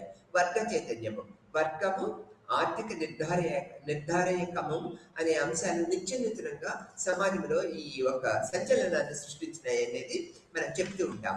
ఇక్కడ ఈ విధంగా కార్ల్ మార్క్స్ అనేక రకాల దృక్పథాలతో మనకి ఈ విధమైన ప్రక్రియ పద్ధతులను మనకు చెప్పి సామాజిక చైతన్యాన్ని ఏర్పరిచారు. ఆ తర్వాత సమాజంలో అనేక రకాలైన మార్పులకి ఇతను మనకి మార్పు చేశారనేది మనకు తెలుసుకున్న విషయమే. ఇతని సిద్ధాంతపరంగా అనేక శ్రామిక వర్గంలో అనేక రకాల ఈ యొక్క నూతనత్వము శ్రమ దోపిడీ పద్ధతులకు ఎలా గురవుతున్నది అది తెలుసుకొని శ్రామిక వర్గంలో విప్లవాత్మకమైన భావాలు ఏర్పడి పెట్టుబడిదారులలో భాగస్వామ్యం అవటము, తర్వాత శ్రమకు తగ్గ ప్రతిఫలాన్ని పొందటము అనేది వీళ్ళు ఇది ఏర్పరచుకున్నారనేది మనము తెలుసుకుంటూ ఉన్నాం. ఇక్కడికి వచ్చేటప్పటికి ఇది యొక్క అనేక రకాల పద్ధతుల్లో ఇతను నూతనత్వాన్ని పెంచుకున్నారని మనం చెప్పుకుంటూ ఉన్నాం కదా. ఈ పద్ధతులకు వచ్చేటప్పటికి మనము ఈ యొక్క వైమనస్యము అనేది ఒక నూతన ప్రక్రియ పద్ధతిగా మనము చెప్పుకున్నాము. ఈ పద్ధతుల్లో ఈ యొక్క శ్రామిక వర్గం యొక్క గుర్తింపుని మనకి ఇక్కడ మార్క్స్ తెలియపరిచారనేది మనకు తెలిసిన విషయమే. ఆ తర్వాత ఈ యొక్క సిద్ధాంతకర్తగా 19వ శతాబ్దం సిద్ధాంతకర్తగా కార్ల్ మార్క్స్ సిద్ధాంతము మార్కిజం అని పిలుస్తూ ఉంటామనేది మనం తెలుసుకున్నాం. పెట్టుబడిదారీ వ్యవస్థలో అణచివేత పరిస్థితులను బయటపెట్టి శ్రామిక వర్గంలో చైతన్యవంతమైన మార్గాన్ని మార్క్స్ ఏర్పరిచారు. మార్క్సిజం ప్రకారము విరుద్ధ వర్గ ప్రయోజనాలైన ఉన్నవారు, ప్రబలమైన వారు, లేనివారు, వారి మీద ఆధారపడ్డవారు అనేది మనం చెప్పుకున్నాం కదా. ఇక్కడ 2 రకాలమైన పునాది, ఉపరితల నిర్మాణం గురించి కూడా మనం చెప్పుకున్నాం. ఈ విధమైన పద్ధతిలో మార్క్సిజం యొక్క ప్రధాన లక్షణాలు మనం తీసుకున్నట్లయితే ఈ విధంగా మనం చెప్పుకోవచ్చు. శ్రామిక వర్గానికి, పెట్టుబడిదారీ వర్గానికి మధ్య వర్గానికి సంఘర్షణ సమాజవాదానికి దారితీస్తుంది అనేది మనం తెలుసుకుని ఉన్నాము. ఇక్కడ చూడండి, మార్క్సిజం ప్రధాన భావజాలంలో మొదటిది పునాది, ఉపరితల నిర్మాణం అనేది చెప్పుకోవాలి. ఉపరితల నిర్మాణం అనే ఆలోచనకు 2 అంశాలు ఇతను సిద్ధాంతీకరించారు. సమాజ ఆర్థిక విధానము, ఆలోచన సరణి మొదటిది. తర్వాత ఉత్పత్తి తయారు చేసే వనరులతో కూడిన పునాది, ఉన్నత చట్టమైన రాజ్యము లేకపోతే సంస్కృతి మొదలైన వాటితో కూడిన ఉన్నత చట్టాన్ని కూడా నియంత్రిస్తుంది అని చెప్తూ ఉంటారు. ఇతని యొక్క భావజాలంలో ప్రధానమైనది పునాది అండ్ ఉపరితల నిర్మాణంగా మనం చెప్తూ ఉంటాం అనమాట. తర్వాత వర్గ చైతన్యము, భావజాలంలో 2వ పాయింట్ ఏంటంటే వర్గ చైతన్యము. సంపన్నులు, పేదవారు, శ్రామికులు, పెట్టుబడిదారులు, ఈ విధంగా అంటే ఇక్కడ ప్రాబల్యం గల వర్గము అండ్ ఆధారపడ్డ వర్గము. ఈ యొక్క వర్గాల వల్ల ఏ విధంగా సమాజము నియంత్రించబడుతున్నది, ఈ యొక్క పెట్టుబడిదారుల యొక్క వర్గం యొక్క మానసిక స్థితిగతులు ఎలా ఉన్నాయి, శ్రామిక వర్గం యొక్క సామాజిక పరిస్థితి ఏ విధంగా ఉన్నది అనేది ఈ వర్గ చైతన్యంలో మనము విశదీకరించుకున్నారు. తర్వాత ఉత్పత్తి వనరులు, తయారు చేసే వస్తువులు, కార్మికులు వాడే వస్తువులు, శ్రామిక వనరుల సమన్వయమే ఉత్పత్తి వనరులుగా చెప్తూ ఉంటారు. ఇక్కడ 3వ భావజాలం ఏంటి, ఉత్పత్తి వనరులుగా చెప్పారు. తయారు చేయడానికి కార్మికులు వాడే వస్తువులు, శ్రామిక వనరుల సమన్వయమే ఉత్పత్తి వనరులుగా మనం చెప్తూ ఉంటాం. ఇక్కడ యంత్రాలు, పనిముట్లు, వనరులు, పరికరాలు, ప్రాథమిక సమూహాల కలయిక. ఈ ఈ యొక్క ప్రాథమిక సమూహాల కలయిక వల్ల శ్రామికులు వస్తువులు అనబడతాయి. శ్రామికులను కూడా మనం ఒక ట్రీట్ చేస్తూ ఉంటాం, వస్తువులుగా ట్రీట్ చేస్తూ ఉంటాం. దీని యొక్క ఉత్పత్తి చేయాలంటే వనరులు ఏంటి? ఈ యంత్రాలు, ఈ పరికరాలతో పాటు శ్రామికులు కూడా ఒక వనరులుగా ఇతను చెప్పారనేది మనం చెప్పక తప్పదన్నమాట. తర్వాత ఈ భావజాలంలో ఉత్పత్తి విధానము. ఇక్కడ చూడండి, ఉత్పత్తి విధానము అవి శ్రామిక శక్తి, పరికరాలు, పనిముట్లు, భవనాలు, వస్తువులు, అభివృద్ధి పరిచిన భూములు వంటివి ఉత్పత్తి వనరులుగా మనం చెప్తూ ఉంటాం. ఇక్కడ ఉత్పత్తి ఆస్తులకు సంబంధించిన చట్టంలో రూపొందించిన నియంత్రణ సంబంధాలను, సహకార పని సంబంధాలు, వారి అనుబంధ విధానాలు, ప్రజల మధ్య సంబంధాలు, వారి లక్ష్యాలు, సామాజిక వర్గం మధ్య సంబంధాలుగా ఇక్కడ ఈ సిద్ధాంతంలో, ఈ భావజాలంలో చెప్పారు. రాజకీయ ఆర్థిక స్థితి అనే భావజాలంలో మార్క్స్ ఏ విధంగా చెప్పారంటే, ఉత్పత్తి వనరులు ప్రత్యేకించి పెట్టుబడి మరియు ఆర్థిక కార్యకలాపాలలో దాని భిన్న స్వరూపాలను రాజకీయ ఆర్థిక వ్యవస్థ అధ్యయనం చేస్తుందని చెప్పారు. ఈ విధమైన పద్ధతి. దోపిడీ విధానంలో ఏం చెప్పారు అంటే, కార్మికుడు ఉత్పత్తి చేసిన వస్తు విలువ, దాని కార్మికుడు వాస్తవంగా పొందిన వేతనాల మధ్య తేడానే పెట్టుబడిదారుడు పొందే లాభం అని చెప్పారు. దోపిడీ విధానం అంటే ఏంటి? లాభం అనే అర్థం అనమాట. అంటే పెట్టుబడిదారుడు ఏ విధంగా లాభాన్ని పొందుతున్నాడంటే, ఈ మార్క్స్ తన సిద్ధాంత భావజాలంలో కార్మికుడు ఉత్పత్తి చేసిన వస్తువు విలువ, దానికి కార్మికుడు పొందే వేతనము మధ్య వచ్చిన తేడానే పెట్టుబడిదారుడు పొందే లాభంగా ఇతను చెప్పారు. ఇది ఒక వినూతనమైన ప్రక్రియ పద్ధతిగా మనము మార్క్స్ సిద్ధాంతంలో చెప్పుకోవచ్చు. తర్వాత చారిత్రాత్మక భౌతికవాదము అనే వచ్చేటప్పటికి, ఇక్కడ జీవిత వనరులు మానవులు సామూహికంగా ఎలా పనిచేస్తారో కూడా అది చెప్తుంది. జీవిత వనరులకు అంటే సంపాదన కోసము మానవులు సామూహికంగా ఎలా పనిచేస్తూ ఉంటారు, వాళ్ళని ఎలా తగ్గించుకుంటూ ఉంటారు, ఎలా మౌల్డ్ అవుతూ ఉంటారు, ఎలా వాళ్ళ యొక్క జీవితాన్ని పణంగా పెడుతూ ఉంటారు అనేది చారిత్రాత్మక భావవాదంలో మనం చెప్తూ ఉంటాం. ఉదాహరణకి సామాజిక వర్గాలు, రాజకీయ చట్టాలు, భావజాలాలు మొదలైనగా చెప్పుకుంటూ ఉంటాం. ఇందులో పేద ధనిక వర్గాలు, రాజకీయ చట్టాల దోపిడీ స్వభావం మరియు సామిక వర్గాల భావజాలము ఇందుట్లో మనకు చారిత్రాత్మక భౌతికవాదంలో మనకు కనిపిస్తూ ఉంటుంది. వర్గ విధాన భావన అనేది ఇంకొక సిద్ధాంత భావజాలంలో ఉత్పత్తి వనరులకు సంబంధించిన సమానమైన సంబంధం కలిగిన వ్యక్తుల సమూహమే వర్గ విధాన భావజాలుగా ఇతను వివరించారు. ఇక్కడ మార్క్స్ ఏం చెప్పారంటే, ఆర్థిక వర్గాలు ఉన్నాయి, అవి శ్రామిక వర్గాలు, బూర్జువా వర్గాలుగా పెట్టారు.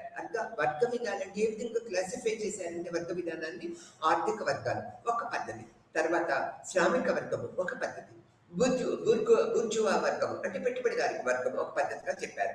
ఇక్కడ శ్రామిక వర్గము ఇక్కడ ఫంక్షన్ ఏ విధంగా ఉంటుందంటే, తమ శ్రమశక్తులు అమ్ముకునే వ్యక్తులుగానే ఇతను తన సిద్ధాంత భావజాలంలో చెప్పారనేది మనం చెప్తూ ఉంటాం.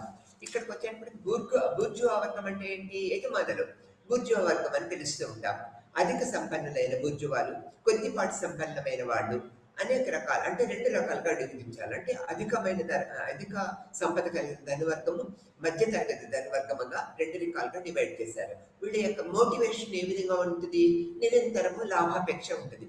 అంటే ఇక్కడ ఏంటి? పెట్టుబడి ఏంటి? శ్రామిక శక్తి. అంటే శ్రామిక శక్తి ద్వారా అనేక లాభాలను పొంది సమాజంలో ఉన్నత స్థాయిలో వీళ్ళు ఉంటూ ఉంటారు. కానీ ఈ యొక్క శ్రామిక వర్గము నిరంతరము పనిచేయటం వల్ల ఒక వేతనాలకే పరిమితమై ఉంటారు. అంతకు తప్పితే ఈ యొక్క లాభంలో వీళ్ళకి ఎటువంటి ఈ యొక్క ప్రాముఖ్యత అనేది ఉండదనేది మనం చెప్తూ ఉంటాం. ఇది marks philosophical theory of the foundations లో ఇది మొదటి యూనిట్. రెండవ యూనిట్కి వచ్చేటప్పటికి మనం ఇక్కడ ఏం చెప్తున్నాము? రెండవ యూనిట్ లో మనము ఈ యొక్క సాంప్రదాయ ఇంకా రెండవ యూనిట్ మనం తీసుకున్నట్లయితే ఇక్కడ ఈ జెనెటికల్ ఇక్కడ గణితాత్మక భౌతికవాదం గురించి చెప్పుకుంటూ ఉన్నాం. ఇక్కడ మార్క్స్ వర్గం, ఇక్కడ గణితాత్మక భౌతికవాదం మార్క్ ప్రధాన సూత్రాల్లో దీనికి ఎంతో ప్రాముఖ్యత ఇచ్చారనేది మనకి తెలిసిన విషయమే. ఇక్కడ రివల్యూషన్ ఆఫ్ సోషలిజం, డైరెక్టికల్ మెటీరియలిజం అనేది మనం యూనిట్ 2 గురించి చెప్పుకుంటున్నాం. ఇక్కడికి వచ్చేటప్పటికి మనం ఇక్కడ ఏంటి? రీజన్ అండ్ ద ప్రాసెస్ గురించి, ఇది డైరెక్టికల్ మెటీరియలిజం అనేది ఈ యొక్క వ్యతిరేక శక్తుల యొక్క పద్ధతులు ఏ విధంగా ఉన్నాయనేది మనకు చెప్తూ ఉంటాం. దీన్నే గణితాత్మక భౌతికవాదంగా కూడా మనం పిలుస్తూ ఉంటాం. As a reason and as a process అని చెప్తూ ఉంటాం. దీంట్లో లాజికల్ ప్రాసెస్ అనేది మనకి ఇక్కడ ఈ యొక్క డైరెక్టికల్ మెటీరియలిజంలో మనం చూస్తూ ఉంటాం. Self knowledge through the human knowledge. ఇక్కడ ఏంటంటే లాజికల్ ప్రాసెస్ అని చెప్పుకున్నాము, తార్కిక పద్ధతి, ప్రక్రియలు అనేది మనం ఇందులో చూస్తూ ఉంటాం. Self knowledge through and human knowledge అంటే మానసిక పరివర్తన పద్ధతుల యొక్క విలువలు అంటే మానసిక స్థితి గురించి సెల్ఫ్ నాలెడ్జ్ అంటే మన యొక్క జీవిత విధానాల మీద ఆధారపడి మనం ఒక ప్రత్యేకమైన యొక్క వ్యక్తిత్వమైన అనుభవాన్ని ఏర్పరచుకుంటాం. ఇది మళ్ళీ దీని గురించి మనం చెప్పాలంటే law of unity and conflict of the oppositions అంటే వ్యతిరేక శక్తుల యొక్క ప్రాబల్యాలు ఏ విధంగా ఉన్నాయి, వారి యొక్క భావాలు ఏ విధంగా ఉన్నాయి అనేది మనం తెలుసుకుంటూ ఉంటాం. తర్వాత translation of quality and into the quantity అనమాట. Quality into quality, quantity into క్వాలిటీగా మనం చెప్తూ ఉంటాం. ఇక్కడ మనం చెప్పుకున్నట్లయితే financial communal from the society, financial communal form of the society. ఈ మళ్ళీ ఇంకొకటి ఫెడరల్ సొసైటీస్ అంటే కాపీస్, ఈ capitalistic societies, social change and revolution గురించి మనం ఇక్కడ తెలియపరచుకుంటూ ఉంటాం. ఇప్పుడు మనం ఫస్ట్ యూనిట్లో ఏం చెప్పుకున్నాము, మార్క్స్ సిద్ధాంతాల గురించి చెప్పుకున్నాం, ఆ యొక్క భావజాలాల గురించి చెప్పుకున్నాం. ఇక్కడ మార్క్స్ యొక్క ఇక్కడ వ్యతిరేక శక్తుల యొక్క విలువలు ఏ విధంగా ఉంటాయి, మార్క్సిజం యొక్క ప్రధాన సూత్రాలు ఏ విధంగా ఉన్నాయి అనేది ఈ యొక్క డైనమికల్ మెటీరియలిజంలో మనం తెలుసుకుంటాం. గతి తార్కిక భౌతికవాదము చరిత్రను ఆర్థిక పరంగా వ్యాఖ్యానించడం మనం ఇక్కడ చూస్తూ ఉంటాం అనమాట. వర్గ పోరాట సిద్ధాంతము, మిగులు విలువ సిద్ధాంతాలని మనం ఇక్కడ ప్రస్తావించుకుంటూ ఉంటాం ఈ యూనిట్లో. గతి తార్కిక భౌతికవాదం అంటే ఏంటి? గతి తార్కిక భౌతికవాదము మార్క్స్ ప్రాపంచిక దృక్పథానికి ఇది ఒక మూలాధారంగా మనం చెప్తూ ఉంటాం. ఇక్కడ సామాజిక సిద్ధాంతాలన్నిటికీ గతి తార్కిక భౌతికవాదమే తాత్విక పునాదిగా మనం ఏర్పరచుకుంటూ ఉంటాం అనమాట. ఇక్కడ చూడండి, హెగెల్ నుంచి గతి తార్కిక తత్వాన్ని గ్రహించి భౌతిక యథార్థతతో పరిమాణాన్ని అర్థం చేసుకోవడానికి మార్క్స్ చేసిన కృషి ఫలితమే గతి తార్కిక భౌతికవాదంగా మనం చెప్పుకుంటూ ఉంటాం. తాత్విక ప్రాపంచిక దృష్టిని అవకాశం ఏర్పడింది. ఇది తాత్విక ప్రాపంచిక దృష్టి అవకాశాన్ని మార్క్స్ కల్పించారనేది మనం చెప్పక తప్పదు. గతి తార్కిక భౌతికవాదం అంటే భౌతిక యథార్థతతో జరిగే పరిమాణం గతి తార్కికంగా జరుగుతూనే సత్యాన్ని అంగీకరించడమే ఈ యొక్క ప్రక్రియ పద్ధతిలో మూలాధారంగా మనం చెప్తూ ఉంటాం అనమాట. భౌతిక యథార్థతతో జరిగిన పరిమాణము గతి తార్కికంగా జరుగుతుందనే సత్యాన్ని అంగీకరించడమే దీని యొక్క ప్రధాన లక్షణంగా మనం చెప్తున్నాం. ఇది హెగెల్ నుంచి మార్క్స్ గ్రహించినా కూడా దాని యొక్క స్ఫూర్తి చెడకుండా తను ముందుకు తీసుకువెళ్ళారు. చిదాత్మకత అంటే స్పిరిట్, ఈ నిగూఢమైన శక్తి సర్వస్వతంత్రమైనదిగా ఇతను మార్క్స్ సిద్ధాంత భావజాలంలో విడివారు. చిదాత్మకత అంటే ఏంటి? స్పిరిట్ అనమాట. ఈ నిగూఢమైన శక్తి సర్వస్వతంత్రమైనదిగా మార్క్స్ చెప్పారు. తర్వాత సంఘర్షణ ఫలితంగానే పరిమాణము సంభవించి తాము మున్నప్పటి స్థితిని కోల్పోయి మరొక స్థితికి చిదాత్మక చేరుతున్నది. అంటే ఇక్కడ ఏంటి? స్పిరిట్ అంటే ఏం చెప్పారంటే ఇక్కడ ముందు స్థితి నుంచి అనేక రకాల మార్పులు చేర్పులు చేరి నూతన స్థితి ఏర్పడుతుందనేది ఇక్కడ మనం మార్క్స్ సిద్ధాంత భావనాజాలంలో వివరించారు. ఈ వాదాన్ని, ఈ థీసిస్ని ప్రతిపాదిస్తూ ఏకసమన్వయము సింథసిస్ అనే ప్రక్రియ పద్ధతిని ఇతను మనము తెలియపరిచారనేది ఇక్కడ చెప్తూ ఉంటాం. తర్వాత ఇక్కడికి వచ్చేటప్పటికి ఏంటి, పరిణామ సిద్ధాంతంలో ఈ యొక్క గతి తార్కిక సిద్ధాంత ప్రక్రియ పద్ధతుల్లోకి వచ్చేటప్పటికి ఈ యొక్క పద్ధతులకు వచ్చేటప్పటికి మనం ఏం చెప్పుకుంటున్నామంటే ఈ యొక్క సిద్ధాంత నిర్మితి స్ట్రక్చర్ అంటే ఇక్కడ స్ట్రక్చర్ అంటే ఏం చెప్పుకుంటున్నాము, స్ట్రక్చర్కి సంబంధించినంత వరకు ఏ లోపము లేని పరిపూర్ణమైన తాత్విక పద్ధతి అని అంగీకరిస్తూనే గతి తార్కికతని దాన్ని తాను కాళ్లపై నిలిపి సరి చేసుకున్నానని మార్క్స్ ప్రకటించారనమాట. దీన్నే తన క్యాపిటల్ గ్రంథాన్ని రాసిన ముందు మాటగా పేర్కొంటూ Marx in Hegel's writing dialectical stands on its head. You must turn it right way up again to discover the rational that is the hidden away within the ramping of my స్టిఫికేషన్స్ అని అన్నమాట. భౌతిక ప్రపంచమే యథార్థం కానీ Hegel భావలించినట్లుగా ఏదో ఆత్మీయ శక్తి కాదని, భావము కేవలము భౌతిక యథార్థకు అభివ్యక్తే కానీ భావనే పరమసత్యం కాదని పేర్కొంటూ హెగెల్ గతితార్కికతని సరిచేస్తూ భౌతిక సమాజ అభివృద్ధికి క్రమాన్ని గతి తార్కికంగా అధ్యయనం చేసి తమ సామాజిక సిద్ధాంతంగా మార్క్స్ చెప్పారు. సామాజిక అభివృద్ధి క్రమానికి లేదా సామాజిక నిర్మాణకు దోహదం చేసేది మనుషులే తమ చరిత్రను తామే నిర్మించుకుంటారనే పదాన్ని మార్క్స్ ఇక్కడ వెలువచ్చారనమాట. సామాజిక అభివృద్ధి క్రమాన్ని, చరిత్రని ప్రజలు తమంతట తామే ఏర్పరచుకుంటారు, తనమంతట తామే నిర్మించుకుంటారు అనేది మార్క్స్ ఇక్కడ చారిత్రాత్మక భౌతికవాదంలో చెప్పారు.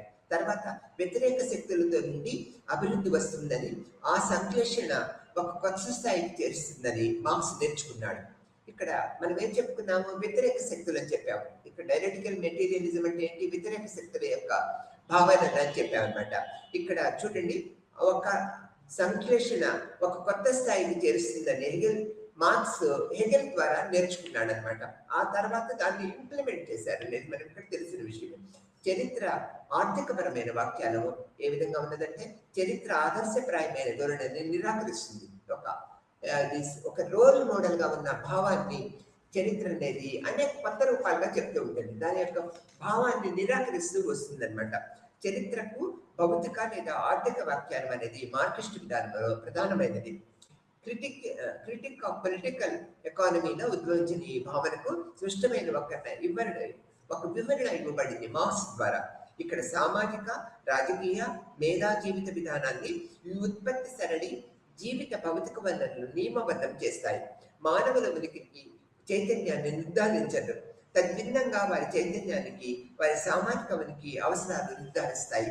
ఇక్కడ ఏంటంటే, ఉనికిని చైతన్యము నిర్ధారించదు. తద్భిన్నంగా అంటే డిఫరెంట్ గా వారి చైతన్యానికి, సామాజిక ఉనికి అవసరాలు నిర్ధారిస్తాయి అనేది మనం ఇక్కడ తెలియపరచుకుంటూ ఉన్నాం అనమాట. ఈ యొక్క మార్క్స్ మానవ సమాజాన్ని 4 రకాలుగా వర్గీకరించాలనేది మనం తెలుసుకోవాలి. ఇక్కడ ఆదిమ సమాజము, ప్రాచీన సమాజము, భూస్వామ్య సమాజము, పెట్టుబడి సమాజాలుగా 4 సమాజాలుగా ఇద్దరిని డివిజన్ చేశారనమాట. ఇక్కడికి వచ్చేటప్పటికి ఈ సమాజాలను ఏ విధంగా డివిజన్ చేశారనేది మనం చూసాం. ఆ యొక్క భావజాలం కూడా ఏంటంటే డిఫరెంట్ గా ఉన్నది అనేది మనం తెలుసుకున్నాం అనమాట. ఇక్కడ ఏంటి? మొదటి సమాజము ఆదిమ సమాజం. ఆదిమ సమాజంలో ఎవరు కూడా ఆశాకులు కలిగి ఉండేవాడు కాదు. సమాజంలో ఉన్న సంపదను అందరూ వారి ఇష్టానుసారంగా స్వీకరిస్తూ ఉండేవాడు, పంచుకుంటూ ఉండేవాడు, వాడి అవసరయుక్తంగా దాన్ని గ్రహిస్తూ ఉండేవాడు. తర్వాత ప్రాచీన సమాజాలు అంటే ఇవి ఏర్పరచబడ్డ ఉన్న సమాజాలుగా చెప్పుకుంటూ ఉంటాం. అంటే ముందు సమాజాలు ఏ విధంగా ఉన్నాయి, ఆ విధమైన సమాజం యొక్క పోకడలని ఈ ప్రాచీన సమాజాల్లో అనుకరిస్తూ ఉన్నాయి. భూస్వామ్య సమాజాలు అంటే సమాజం అభివృద్ధి చెందినప్పుడు తెలివి గలవారు భూస్వాములు, అంటే కొంత భూమిని కలిగి ఉన్న వాళ్ళు ఇంకా ఎక్కువ భూమిని కలిగి ఉండటము భూస్వామ్య సమాజాలుగా చెప్తూ ఉంటాం. తర్వాత పెట్టుబడి సమాజాలు అధిక లాభాల ఆపేక్ష, ఎక్కువ సంపద కావాలని, అంటే ప్రజల్లో ఉన్న కోరికలు, ఇవన్నీ కూడా పెట్టుబడిదారి విధానానికి దారితీస్తూ ఉంటాయి అనేది చెప్తూ ఉంటాము.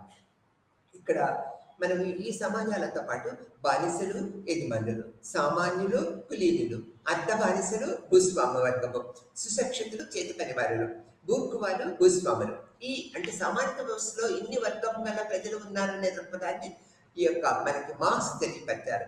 ఆర్థిక సంఘర్షణలకి వీళ్ళందరూ కూడా, అంటే పైన ఉదహరించిన వాళ్ళందరూ కూడా ఎంతో దోహదకారులుగా ఉన్నారని చెప్తుంటాము. వర్గ పోరాట సిద్ధాంతంలో ఏం చెప్పారు? ది కమ్యూనిస్ట్ మేనిఫెస్టోలో గత చరిత్ర వర్గ పోరాటాల చరిత్రే. మొత్తం చరిత్ర ఏ చరిత్ర చేసినా కూడా వర్గ పోరాటాల చరిత్రగానే మార్క్స్ తమ సిద్ధాంత భావజాలంలో ఇచ్చారు. అంటే ఒక్కొక్క సమాజంలో, ఆదిమ సమాజాల్లో, ప్రాచీన సమాజాల్లో, భూస్వామ్య సమాజాల్లో, పెట్టుబడిదారి సమాజాల్లో ఏ సమాజాన్ని మనం చూసినా ఈ యొక్క ప్రాచీన సమాజాల నుండి నిరంతరము వర్గ పోరాట సమాజాలుగానే తను ది కమ్యూనిస్ట్ మేనిఫెస్టోలో తెలియపరిచారు. మార్క్స్ ఉద్దేశంలో మనిషి ఉత్పత్తి కారకుడు. ఉత్పత్తి చేయాలంటే ఒక యంత్రాలు ఉండగానే ఉత్పత్తి సాధ్యం కాదు. మనుషులు కూడా దానికి దోహదం చేయాలి. మానవ శక్తి లేనిదే ఎటువంటి ఉత్పత్తి జరగదనమాట. ఆటోమేషన్ లేదు కదా ఆ రోజుల్లో. కాబట్టి మానవ శక్తి మనం ఒక ఆటోమేషన్ గా చెప్పుకోవచ్చు అనమాట. మానవ శక్తి లేదే ఎటువంటి ఉత్పత్తి జరగదనేది ఇతను చెప్తూ, ఉత్పత్తికి దోహదం చేయగలిగే శక్తి ఒక మానవ శక్తి అనే దృక్పథాన్ని ఇతను వెలువరిచారనమాట. దగ, ఇక్కడ చూడండి, మార్క్స్ దురాశ, మోసము, దగ, పాపము, పుణ్యము, దైవము, భీతి, మతం అనే సమాజంలోని కొందరి చేత ఎంతో తెలివిగా ప్రయోగించి సామాజిక ముగుళ్ళ ఉత్పత్తుల్ని కవిసం చేసుకుంటూ ఉన్నారు. ఎవరు? సమాజంలో పెద్ద వర్గం, అంటే బడుగు వర్గం, అంటే పెట్టుబడిదారికి వర్గం కానీ, భూస్వామ్య వర్గం కానీ, రాజ్యాలు కానీ, ప్రభువులు కానీ ఎవరైనా కూడా ఏం చేస్తూ ఉన్నారు? ఈ యొక్క దురాశ మోసానికి, అంటే దురాశ మోసము అనేది దృక్పథంతో దగ, పాపము, పుణ్యము, దైవము, భీతి, మతం అనే సమాజము అనే పద్ధతులతో సమాజంలో ఉన్న కొన్ని వర్గాల వాళ్ళు, కొన్ని అభివృద్ధి చెందిన వర్గాల వాళ్ళు, తక్కిన వర్గాల వాళ్ళని ఈ యొక్క మోసం చేస్తూ తమ యొక్క ఆస్తి, అంటే సంపదను పెంచుకుంటూ ఉన్నారనేది ఈ యొక్క మార్క్స్ భావజాలంలో మనకి తెలియపరుస్తూ ఉంటుంది.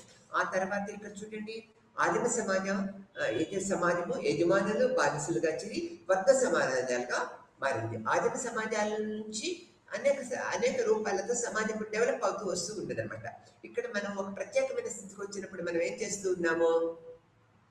ఆదిమ సమాజంలో యజమానులు బానిసలు చీలి వర్గ సమాజాలుగా ఏర్పడాయి. అంటే ఈ యొక్క సామాజిక పరిస్థితులన్నీ కూడా సామాజికమంతా కూడా నిరంతరము అతి ప్రాచీనం నుంచి ప్రస్తుత వ్యవస్థ వరకు కూడా వర్గ పోరాటమయం అనేది మార్క్స్ సిద్ధాంతంలో మొదటి పద్ధతిగా చెప్తూ ఉంటారు అనమాట. అందుకని యజమానులు బానిసలు అంటే రెండు డిఫరెన్షియేషన్. అంటే యజమానుల యొక్క మనస్తత్వం వేరు, శ్రామికుల యొక్క మనస్తత్వం, వీళ్ళ జీవిత విధానం వేరు. వీళ్ళ సామాజిక వర్గాలు కూడా ఏర్పరచబడి ఉన్నాయి కదా. అందుకని ఈ వర్గాలు సమాజంలో చీలిపోయాయి అనమాట. ఈ ఉత్పత్తి సాధనాలన్నీ కొన్ని మంది చేతుల్లోనే ఉన్నాయన్నమాట. నిరంతరము ఉత్పత్తి సాధనాలు ఉత్పత్తి చేయాలంటే ఎవరు కావాలి? యాంత్రిక సామాగ్రితో పాటు మానవ శక్తి కూడా కావాలి కదా. ఈ యొక్క శ్రామిక వర్గాన్ని ఉపయోగించుకొని ఈ యొక్క యాజమాన్య వర్గము అధిక లాభాన్ని పొందుతూ ఉన్నాయి. కానీ అధిక శ్రమకు గురైన శ్రామికులకి ఒక మామూలు వేతనం తప్పితే ఈ లాభాలలో ఎటువంటి లాభాపేక్ష వీళ్ళు శ్రామికులు దీనిని అర్హులు కాకుండా వీళ్ళు చేశారని చెప్తూ ఉంటారు. ఆధునిక యుగంలో శ్రామికులు వరుసగా యజమానులు, భూస్వాములు, పెట్టుబడిదారి వర్గాల క్రింద దోపిడీ, పీడనకి గురి అవుతూ వచ్చారు. అది కంటిన్యూస్ ప్రాసెస్ గా చెప్తూ ఉంటారు. ఈ శ్రామికులు పెట్టుబడిదారి వర్గాల దోపిడీకి, పీడనకి గురవుతూ ఉన్నారు. ఈ శ్రామికులు మనం అప్పుడు ఏమంటున్నాము? పీడిత ప్రజానికం అని చెప్తున్నాం. ఒక కొత్త రకం దోపిడీ వర్గంలో వీళ్ళు శ్రామిక వర్గం అంతా ఒక పీడిత ప్రజాలోకంగా చెప్తూ ఉన్నాము. నిరంతరమైన వాళ్ళ యొక్క వర్గం యొక్క స్థాయిని సమాజంలో పెంచుకోలేకపోతూ ఉన్నారు అనేది మనకు తెలిసిన విషయమే. నిరంతరము అనేక రకాల పద్ధతుల్లో ఈ యొక్క పెట్టుబడిదారులు శ్రామిక వర్గాన్ని అణచివేస్తూ వాళ్ళ యొక్క శ్రామిక శక్తికి అనుగుణంగా వేతనాలు ఇవ్వకుండా వీరి యొక్క ప్రాబల్యాలనే పెంచుకుంటూ పోతున్నది అనేది మనం తెలుసుకున్న విషయమే. తర్వాత ఇక్కడ మిగులు సిద్ధాంతంలో ఏంటి? ఇక్కడ ప్రతిపాదన మార్క్స్ ఏ విధంగా చెప్పారు? శ్రామిక వర్గాన్ని దోపిడీ చేయడంలో పెట్టుబడిదారీ వ్యవస్థ ఉత్పత్తి విధానం ఎలా పనిచేస్తుందో విశదీకరించారు. అంటే ఇక శ్రామిక వర్గం పనిచేస్తూ ఉంటుంది, పెట్టుబడిదారి వర్గం అనేది ఉన్నదనమాట. ఈ ఇండస్ట్రియలైజేషన్ ప్రక్రియ పద్ధతుల్లో ఈ పెట్టుబడిదారులు ఎక్కువ పెట్టుబడి పెట్టడం వల్ల ఎక్కువ లాభాలని పొందగలుగుతూ ఉన్నారు. ఈ శ్రామిక శక్తిని ఉపయోగించుకొని ఎక్కువ లాభాన్ని పొందగలుగుతున్నారు. అంటే ఒక ప్రత్యేకమైన వేతనాన్ని వీళ్ళకి శ్రామిక వర్గానికి ఇస్తున్నాం. శ్రామిక వర్గానికి ఇచ్చిన వేతనానికి మించి, అంటే మనం ఇచ్చిన వేతనానికి మించి ఎక్కువ లాభాన్ని పెట్టుబడిదారి వర్గము లాభాన్ని సంపాదించుకోగలుగుతుంది. మరి లాభాలలో శ్రామిక వర్గాన్ని ఏదైనా వాటా ఇస్తుందా? వీళ్ళ యొక్క వేతనాన్ని అభివృద్ధి చేస్తుందా? వీళ్ళ యొక్క సామాజిక స్థితిగతులను మారుస్తుందా? అంటే వీళ్ళ యొక్క అవసరాలను వీళ్ళ యాజమాన్యం తీస్తుందా అన్నట్లయితే లేదు అనేది మనకు తెలిసిన విషయం. అంటే ఈ యొక్క ఎక్కువ శ్రామిక శక్తిని వినియోగించుకుంటూ ఎక్కువ లాభాలని పొందుతూ ఈ యొక్క మిగులు విలువని ఎక్కువ అంటే ఎక్కువ లాభాన్ని పొందగలుగుతూ ఉన్నది. అంటే శ్రామిక శక్తి ద్వారానే మిగులు విలువలు అంటే ఎక్కువ ఆస్తులని, సంపదని, ఉత్పత్తిని పెంచుకోగలుగుతున్నది. కానీ దానికి తగ్గట్లుగా ఈ శ్రామిక శక్తికి వీళ్ళు వేతనం పెంచలేదు కదా, వాళ్ళ యొక్క స్థితిగతులను మార్చలేదు కదా, వాళ్ళ యొక్క అభివృద్ధి పదవులకు వాళ్ళని తీసుకువెళ్ళలేదు కదా. అంటే ఇక్కడ మిగులు విలువ సిద్ధాంతంలో నిరంతరము ఈ వర్గ పోరాటంలో పెట్టుబడిదారులు శ్రామికులు అంటే ఈ శ్రామికులు అంటే పనిచేసే వాళ్ళే ఈ యొక్క నిరాశకి, నిస్పృహకు గురవుతూ ఈ యొక్క పని విధానంలో ఎంత ఉత్పత్తి చేసినా కూడా కనీస వేతనాలు కూడా వీళ్ళు పొందలేకుండా అతి తక్కువ వేతనాలు పొంది సామాజిక స్థాయిని పెంచుకోలేకుండా ఉన్నారనేది మనకి ఇక్కడ చెప్తూ ఉన్నాం అనమాట. ఈ విధమైన పద్ధతుల్లో మనము ఈ యొక్క మిగులు విలువ సిద్ధాంతాలని ఈ యొక్క డైనమికల్ ప్రాసెస్ ని మనం ఇక్కడ తెలియపరచుకుంటూ ఉన్నాం అనమాట. ఈ పద్ధతుల వల్ల మనకి ఏం జరుగుతూ ఉన్నది? ఈ పద్ధతుల వల్ల మనకు అనేక రకాల రూపాంతరాలు, భావజాలాలను మనం తెలుసుకుంటూ ఉన్నాం. ఈ భావజాలం వల్ల మనకి రూపకల్పన ఈ మిగులు వ్యతిరేక వర్గాల యొక్క పద్ధతుల వల్ల ఈ యొక్క మార్క్సిస్ట్ భావజాలను మనము తెలుసుకుందాం అనేది మనకు తెలిసిన విషయమే. రాజనీతి శాస్త్రము, రాజకీయ అధ్యయనంలో మార్క్సిస్ట్ భావజాలం వల్ల ఈ విధంగా ప్రత్యేక ప్రాధాన్యత కలిగి వల్ల మనకి ఈ యొక్క పద్ధతులతో మార్క్సిస్ట్ భావజాలము అంటే మార్క్స్ యొక్క భావజాలము ప్రపంచవ్యాప్తంగా అనేక దేశాలలో ప్రపంచవ్యాప్తంగా అన్ని దేశాల్లో ఎక్కువ ప్రాచుర్యం పొందింది అనేది మనం చెప్పక తప్పదు. ఈ యొక్క సిద్ధాంతపరమైన పద్ధతుల వల్ల ఈ పెట్టుబడిదారీ వర్గంలో అంటే శ్రామిక వర్గంలో అనేక రకాల మార్పులు కూడా సంభవించిందనేది మనం తెలుసుకున్న విషయమే. అది పెట్టుబడిదారుల యొక్క నిష్కల్మషమైన ఉత్పత్తులైన సంస్థలు, భూమి, పెట్టుబడి మీద లాభాలు, అద్దె మరియు వడ్డీలు అవుతూ ఉంటాయి. అది అది పెట్టుబడిదారుల యొక్క వ్యవస్థ లక్షణాల్లో మనం తెలుసుకుంటూ ఉన్నాం. అందువల్ల పెట్టుబడిదారీ విధానంలో శ్రామికుల యొక్క దోపిడీకి ఇది కొట్టొచ్చినట్లు కనిపించే ఒక ఉదాహరణగా మనం చెప్పుకోవచ్చు. ఎలా అన్నట్లయితే మనం ముందు అనేక రకాల ఉదాహరణలు ఇచ్చుకున్నాం. మార్క్సిజం అండ్ మార్క్స్ యొక్క భావజాలం ఏంటి? నిరంతరము సమాజంలో ఉన్న వ్యక్తుల యొక్క జీవన పరిస్థితులు మెరుగుపడాలి అంటే ఆస్తి హక్కు కనుక లేకపోయినట్లయితే పెట్టుబడిదారుల యొక్క భావన మొత్తం మారిపోతూ ఉంటుంది. అంటే ఆస్తి అంటే సంపదను పెంచుకోవడం అనే దృక్పథమే లేదు. ఆస్తి హక్కు లేకపోతే సంపదను పెంచుకునే దృక్పథం ఉండదు కదా. అటువంటి పెట్టుబడిదారులతో పాటు అందరూ కూడా సమాజంలో ఉన్న ప్రజలందరూ సామాజిక స్థితిని ఏర్పరచుకొని సమాజ జీవనంలో సమాన స్థాయిలతో వీళ్ళు జీవిత విధానాన్ని గడపడం వల్ల సమాజంలో ఒక ఆదిమ సమాజంలో ఏం చెప్పుకున్నాము? ఎటువంటి ఆస్తి మీద ఎటువంటి వ్యక్తులు కూడా హక్కులు కలిగి ఉంటారు. జీవితపరమైన వ్యక్తుల జీవిత విధానము అతి ప్రశాంతంగా జరిగిపోతూ ఉంటుంది అనేది చెప్పుకుంటాం. ఎప్పుడైతే విప్లవాలు ఏర్పడ్డాయి, ఎప్పుడైతే ఇండస్ట్రియలైజేషన్ ఏర్పడింది, పెట్టుబడిదారీ విధానం ఎప్పుడు పెరిగింది అనేది మనం చూసుకున్నట్లయితే ఆ దృక్పథంలో పెట్టుబడిదారుల యొక్క పెట్టుబడి పెరిగింది, లాభాలు మిగులున సంపాదన ఎక్కువైపోయింది, లాభాలు ఎక్కువైపోయింది. శ్రామికుల యొక్క శక్తిని హరించుకోవటం అనేది పెట్టుబడిదారి వర్గంలో మనం చూస్తూ ఉన్నాం. ఎక్కువ శ్రామికుల యొక్క శక్తిని గుంజుకోవటం, దానివల్ల ఎక్కువ లాభాన్ని పొందటం అనేది మనం గమనిస్తూ ఉంటాం. కానీ ఇక్కడికి వచ్చేటప్పటికి ఏం జరుగుతూ ఉన్నది? పెట్టుబడిదారులకి లాభాలకు అనుగుణంగా శ్రామిక వర్గాలకు వేతనాలు అభివృద్ధి చెందడం కానీ వారి జీవన పరిస్థితులు మెరుగుపరచడం కానీ మనం ఇక్కడ చేయలేకపోతూ ఉన్నాం అనేది. మార్క్సిస్ట్ యొక్క భావజాలం యొక్క ప్రత్యేక ఉద్దేశాలు కానీ భావాలు కానీ మార్క్సిజం యొక్క ఆశయాలు కానీ ఏ విధంగా ఉన్నాయో మనకు తెలిసిన విషయమే. రాజకీయ శాస్త్రము, రాజకీయ ఆధ్వర్యంలో మార్క్సిస్ట్ భావజాలము ప్రత్యేక ప్రాధాన్యత కలిగి ఉంటూ ఉన్నది అనేది మనకు తెలిసిన విషయమే.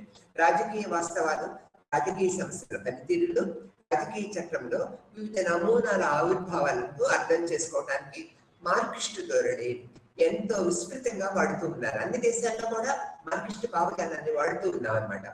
రాజకీయ ఆర్థిక వ్యవస్థలు సంబంధించిన వివిధ సమస్యలు శాస్త్రీయంగా విశ్లేషించడానికి సాధారణంగా సామాజిక శాస్త్రవేత్తలు, ప్రత్యేకించి రాజకీయ నీతి శాస్త్రజ్ఞులు ఈ ధోరణిని అనుసరిస్తూ ఉంటారు. ఈ ధోరణిలో కొన్ని లక్షణాలు మనము చూస్తూ ఉన్నాం అన్నమాట. ఏంటంటే రాజనీతి శాస్త్రానికి సంబంధించిన వివిధ అంశాలను అర్థం చేసుకోవడానికి ఈ మార్క్సిజం అనే ఆర్థిక కారణాల ప్రాముఖ్యాన్ని ఆపాదిస్తూ ఉంటుంది అనమాట. సమాజంలో అనేక ఆర్థిక సంబంధాలు ఏ సమాజంలోనైనా సామాజిక మరియు రాజకీయ సంబంధాలను రూపొందిస్తాయని మార్క్సిస్ట్ ధోరణి నమ్ముతున్నది అనమాట. ఆర్థిక ప్రయోజనాల సంరక్షణకు సామాజిక రాజకీయ ఉద్యమాల దారితీసే సామాజిక సంఘర్షణలను ఈ ధోరణి మార్క్సిస్ట్ ధోరణి అర్థం చేసుకుంటుంది. వర్గ పెత్తందారీ రాజ్యము, రాజకీయ కారణాలని ఈ ధోరణి అభిప్రాయం. ప్రత్యేకించి తమ ఆర్థిక ప్రయోజనాల పరిరక్షణకు మరియు శ్రామిక వర్గ దోపిడీని యుద్ధం చేయడానికి రాజ్యము మరియు రాజకీయాలను ధనిక వర్గం మొత్తాన్ని పెత్తనం కింద పెట్టుకుంటూ ఉందన్నమాట. 20వ శతాబ్దంలో మార్క్సిస్ట్ ధోరణి ఎన్నో వాదోపవాదాలను సృష్టించినా కూడా మార్క్సిజము ఈ రోజులు కూడా ఎంతో ప్రముఖ పాత్ర వహించి సామాజిక వర్గాల్లో వినూతనమైన మార్పులని ఇది తెచ్చిపెట్టింది అనేది మనం చెప్పుకుంటూ ఉన్నాం. తర్వాత ప్రపంచ కార్మికులందరూ కూడా ఏకం కావాలనే దృక్పథాన్ని మార్క్స్ వెలిగించారు. 200 సంవత్సరాల క్రితం ఉన్న మార్క్సిజం ఇప్పటికి కూడా అన్ని దేశాల్లో, అన్ని వర్గాలలో, ప్రముఖంగా సామాజిక వర్గాల్లో ఇది ప్రముఖ పాత్ర నిర్వహిస్తూ ఉన్నది. ఇండస్ట్రియల్ రివల్యూషన్ తర్వాత ఈ యొక్క మార్క్సిజం ఎక్కువ వ్యాప్తి చెందిందనేది చెప్పక తప్పదు. ఇండస్ట్రియలైజేషన్, ఆటోమేషన్ అండ్ పెట్టుబడిదారుల వ్యవస్థల యొక్క దృక్పథాలని ఈ మార్క్సిజము అడ్డుకట్ట వేసిందంటంలో ఎటువంటి సందేహం లేదు. ఇట్లా మార్క్సిజము యొక్క భావాలను అన్ని దేశాల్లో మనం ప్రాచుర్యం చేయడం వల్ల పెట్టుబడిదారీ యజమానుల వ్యవస్థలో అనేక మార్పులు, మానసిక మార్పులు, సామాజిక ధోరణుల్లో మార్పులు, రాజకీయ ఆర్థిక వ్యవస్థలో కూడా అనేక మార్పులకు దారి తీసిందనేది చెప్పక తప్పదు. ఇక్కడ మనం చూసినట్లయితే ఈ మార్కిజం భావాల వల్ల పెట్టుబడిదారీ విధానంలో అనేక రకాల మార్పులు సంభవించింది. అంటే వీళ్ళు కూడా ఇప్పుడు నిరంతరము శ్రామిక ఉద్యమాలు, వర్గ పోరాటాలు, విప్లవ పోరాటాలు, శ్రామికుల నుంచి ఏమొచ్చినాయి? వర్గ పోరాటాలు, విప్లవ పోరాటాలు, శ్రామిక ఉద్యమాలు, అనేక రకాల అన్ని దేశాల్లో అనేక రకాల విధానాల్లో, అనేక రకాల భావజాలాలతో, అనేక రకాల పేర్లతో ఈ శ్రామిక వర్గంలో విప్లవోద్యమాలు డెవలప్ అయినాయి, వర్గ పోరాటాలు డెవలప్ అయిపోయినాయి అనమాట.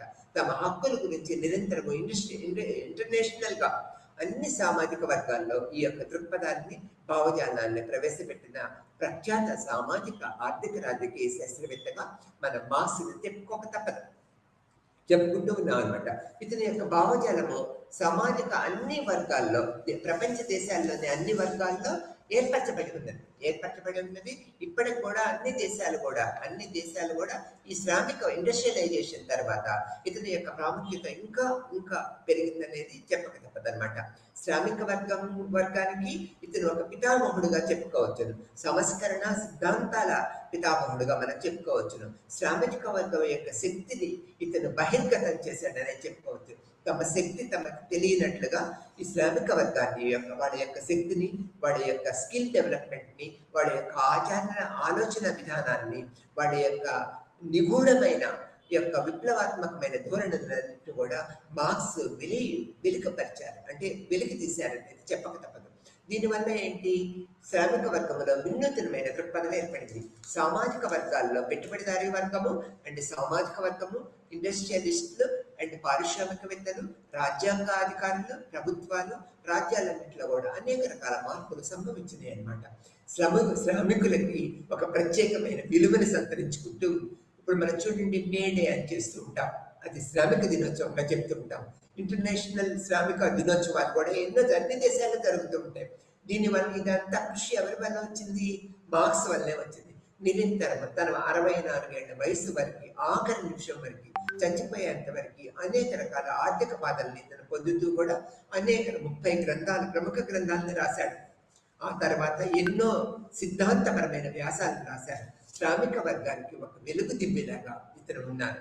పెట్టుబడిదారీ వ్యవస్థ కూడా ఎన్నో మార్పులు తీసుకొచ్చారు. ఇతని యొక్క వర్గ పోరాటాల వల్ల పెట్టుబడిదారీ వర్గంలో కూడా అనేక రకాల మార్పులు వచ్చింది. వాళ్ళు కూడా లాభాలను తగ్గించుకుంటూ, లాభాలలో వీళ్ళకి ప్రత్యేకమైన, అంటే వీళ్ళని కూడా భాగస్వాములు చేశారు. అంటే participation of the workers participation కూడా మేనేజ్మెంట్ లో ఏర్పరిచారు. తర్వాత నిరంతరము వీళ్ళ యొక్క వెల్ఫేర్ ఫెసిలిటీస్ కి, ఆరోగ్యాంశాలకు సంబంధించిన విషయాలకి వెల్ఫేర్ ఫెసిలిటీస్, చిల్డ్రన్స్ ఎడ్యుకేషన్, అంటే ఇక్కడ వర్క్ అంటే వసతులు, అంటే వర్క్ ప్రదేశంలో పనిచేసే ప్రదేశాల్లో నిరంతరమైన సౌకర్యాలు ఏర్పరచడం, వైద్య ఫెసిలిటీస్ ఏర్పరచడము, స్కిల్ డెవలప్మెంట్ ఫెసిలిటీస్ ఏర్పరచడము, నిరంతరము వీళ్ళకి ఒక ఇన్సూరెన్స్ అంటే బీమా, భద్రత, రక్షణ, గృహ వసతి, అన్ని రకాల వసతులు ఏర్పరిచారనమాట. పెట్టుబడిదారీ వర్గము అండ్ శ్రామిక వర్గంలో కూడా అనేక రకాల మార్పులు సంభవించింది. శ్రామిక వర్గం కూడా తమ నైపుణ్యాలని, భావజాలాన్ని, యొక్క శక్తిని, తమ శాసించగలమనే శక్తిని, పెట్టుబడిదారులను మనము ఒక కొన్ని దాంట్లో భాగస్వామ్యం అవ్వాలి అనే దృక్పథాన్ని, అట్లా అయినట్లయితే అనేక లోపాలు అన్ని కూడా దిద్దుకోవచ్చు అనే దృక్పథాన్ని తెలియపరుచుకున్నారు. ఈ మార్క్స్ భావజాలం వల్ల ప్రపంచవ్యాప్తంగా కార్మిక వర్గానికి పితామహుడుగా, మార్గదర్శిగా, వెలుగు దిబ్బిగా ఉంటూ అనేక రకాల నూతన దృక్పథాలని ఇతను వెలుగులోకి తీసుకొచ్చాడు. దీనివల్ల ప్రపంచవ్యాప్తంగా సామాజిక వర్గంలో, అంటే సామాజిక, ఆర్థిక, రాజకీయ ఈ యొక్క ఉత్పత్తి వర్గంలో, ఉత్పత్తి పరికర పద్ధతుల్లో, ఇండస్ట్రియలైజేషన్లో, పెట్టుబడిదారుల్లో ఈ యొక్క వర్గాల్లో కూడా వీళ్ళు భాగస్వాములయ్యి వీళ్ళ జీవితాన్ని మెరుగుపరుచుకుంటూ, భాగస్వాములు అవటం వల్ల ఏంటి? వేతలు, పనికి తగ్గ వేతనాలను పొందగలిగారు, ఫెసిలిటీస్ పొందగలిగారు, వెల్ఫేర్ మెజర్స్ పొందగలిగారు, గృహ వసతులు పొందగలిగారు, వైద్య సదుపాయాలను పొందగలిగారు. ఈ యొక్క వెల్ఫేర్ మెజర్స్ పిల్లల యొక్క సంక్షేమాన్ని కూడా ఈ నిరంతరం పాటుపడుతున్నారు. అంటే లాభాలలో వీళ్ళకి ఒక ప్రత్యేకమైన స్థానాన్ని కేటాయించారు శ్రామిక వర్గాన్ని. ఇదంతా కూడా మన మార్క్స్ యొక్క భావజాలం యొక్క పద్ధతుల వల్లే ఏర్పడింది అనేది చెప్తూ ఉంటాం. నిరంతరము శ్రామికుల యొక్క సమాజంలో అట్టడుగు వర్గముల యొక్క బలహీనుల యొక్క పాలితులు కార్మికుల యొక్క పద్ధతులన్నీ ఇతను వెలుగులోకి తీసుకొచ్చి కార్మిక రంగాన్ని, అంటే బడుగు వర్గాన్ని, కార్మిక వ్యవస్థ యొక్క పద్ధతులని ఇతను ముందుకు తీసుకువెళ్ళి సమాజంలో ఉన్నత స్థానాన్ని కల్పించారనేది మనం చెప్పుకుంటూ ఉన్నామనేది తెలిసిన విషయమే. అందువల్ల మార్క్స్ శ్రామిక వర్గానికి పెద్దపీట వేసి వారి శక్తియుక్తులను బయటికి తీసి సమాజంలో ప్రముఖ స్థానాన్ని వీళ్ళకి కల్పించారనేది మార్క్స్ భావజాలం వల్లే ఏర్పడింది. ప్రపంచవ్యాప్తంగా మార్క్స్ కార్మిక వర్గానికి ఇండస్ట్రియలైజ్ పెట్టుబడిదారుల యొక్క పాలనా పద్ధతుల్ని మార్పు చేయడంలో ఒక పితామహుడుగా మనం చెప్పుకోవచ్చు.